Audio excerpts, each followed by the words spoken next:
Saudara-saudari yang terkasih, kita jumpa lagi dalam Pelita Hati Diohanian Channel hari ini, Rabu 16 April 2025, hari Rabu dalam Pekan Suci. Bersama saya Romo Thomas Suratno SC dari komunitas SC Teluk Betung, Bandar Lampung, mendengar dan merenungkan sabda Tuhan, yakni firman Tuhan yang tersurat dalam Injil Matius, bab atau pasal 26, ayat 14 sampai dengan ayat 25.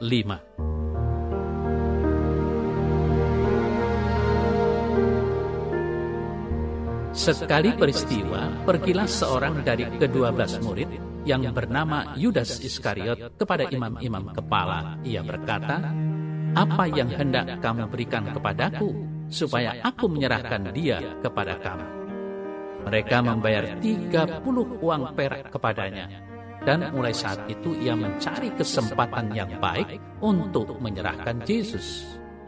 Pada hari pertama dari hari raya roti tidak beragi, datanglah murid-murid Yesus kepadanya dan berkata, "Di manakah engkau kehendaki kami mempersiapkan perjamuan Paskah bagimu?"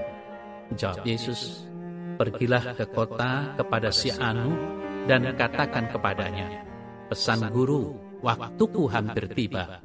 Di dalam rumahmu lah aku mau merayakan Paskah bersama-sama dengan murid-muridku."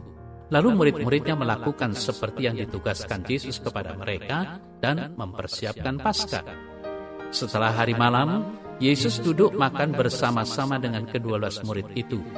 Dan ketika mereka sedang makan, ia berkata, "Aku berkata kepadamu, sesungguhnya seorang di antara kamu akan menyerahkan aku."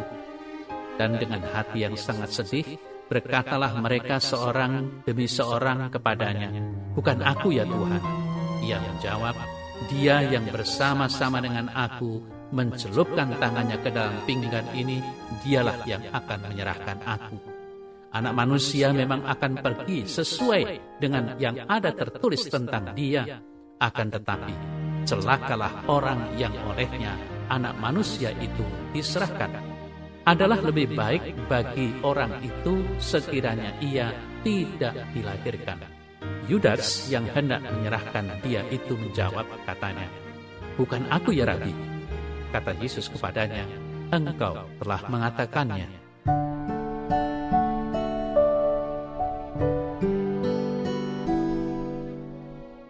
Saudara-saudari yang terkasih, pada hari ini dalam Warta Injil kita berjumpa lagi dengan figur Yudas Iskariot.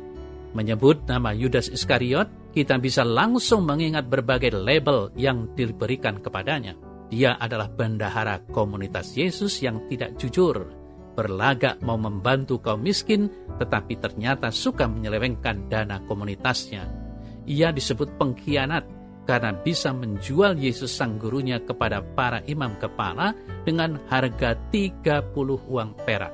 Ia menyesali perbuatannya, tetapi sudah terlambat, sehingga jalan terakhir baginya adalah membunuh dirinya. Saudara-saudari yang terkasih, bagaimana proses negosiasi antara Yudas Iskariot dan para imam kepala? Penginjil Matius mengisahkan bahwa pada suatu hari Yudas Iskariot menjumpai para imam kepala dan ia berkata kepada mereka, "Apa yang hendak kamu berikan kepadaku supaya aku menyerahkan dia kepada kamu?"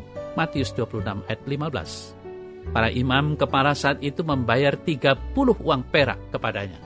Yudas Iskariot menerima bayaran itu dan mencari kesempatan untuk menyerahkan Yesus.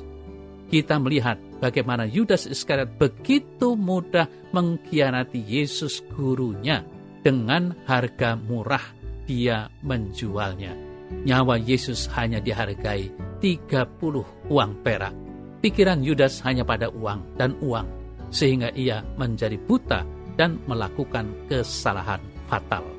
Lalu, saudara-saudari yang terkasih, bagaimana proses penyerahan Yesus kepada para imam kepala? Berawal dari keinginan Yesus untuk makan bersama para muridnya sebelum hari raya roti tidak beragi. Para muridnya menyiapkan perjamuan Paskah sesuai kehendaknya ketika mereka sedang makan bersama. Yesus mengatakan kepada mereka bahwa ada salah satu di antara mereka yang akan menyerahkan dia. Para murid bersedia hati dan saling bertanya satu sama lain. Dengan jujur mereka bertanya kepada Yesus, "Bukan aku ya Tuhan?" Yesus mengatakan bahwa Dia yang akan menyerahkannya adalah yang sama-sama mencelupkan tangan ke dalam pinggan. Dia adalah Yudas Iskariot yang berkata kepada Yesus, "Bukan aku ya Rabi?" Dan Yesus berkata kepadanya, "Engkau telah mengatakannya."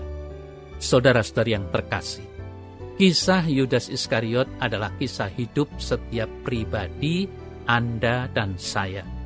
Coba saudara pikirkan, betapa mudahnya kita mengkhianati Tuhan dan sesama melebihi Yudas Iskariot.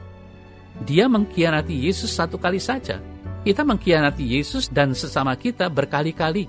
Dari pengkhianatan yang ringan sampai kepada yang berat. Mengapa kita mengkhianati Tuhan dan sesama? Karena kita egois dan tamak. Karena egois dan tamak sebagai contoh saja, ada orang yang leluasa menjual sesamanya dengan cara mencari muka. Berada di bawah ketiak pimpinan, kapan dan di mana saja.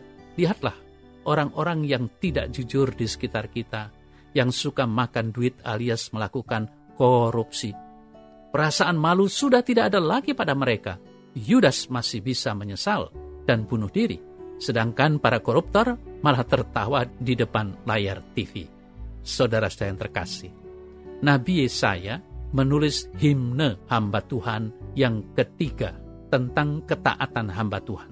Hamba Tuhan menunjukkan ketaatannya kepada Tuhan dengan bersyukur karena Tuhan memberinya lidah sebagai seorang murid supaya bisa berbicara dan meneguhkan orang yang letih lesu. Tuhan juga memberinya telinga yang baik supaya bisa mendengar dengan baik. Dengan mendengar maka ia juga menjadi taat. Hamba Tuhan yang taat itu siap untuk menderita. Figur hamba Tuhan ini membiarkan punggungnya dipukuli, pipinya juga diberikan kepada orang yang mau mencabuti janggutnya. Mukanya tetap tegar sekalipun dinodai dan diludahi. Saudara-saudara yang terkasih, dalam suasana penuh penderitaan ini, hamba Tuhan merasa masih memiliki modal, yakni Tuhan adalah kasih. Tuhan hadir dalam kehidupannya sebagai penolong yang setia. Tuhan tidak akan memperlakukannya karena Tuhan adalah pelindung laksana gunung batu baginya. Kemenangan ada di tangannya sebagai hambanya. Saudara-saudari yang terkasih, kisah hamba Tuhan ini menggambarkan kisah Yesus sendiri. Yesus juga merasakan penderitaan yang besar tatkala memikul salib ke Kalvari. Ia juga diolok-olok, disesah, bahkan dibunuh secara keji di atas kayu salib. Semua dilakukan oleh Yesus, sang hamba Tuhan, dan hamba para manusia semata-mata karena kasih. Yesus tidak menjual murah diri kita atau mengkhianati diri kita. Yesus justru mengasihi kita, maka kita pun hendaknya mengasihinya dan juga mencintai sesama. Mengapa, saudara-saudara yang terkasih, kita masih takut untuk mengasihi?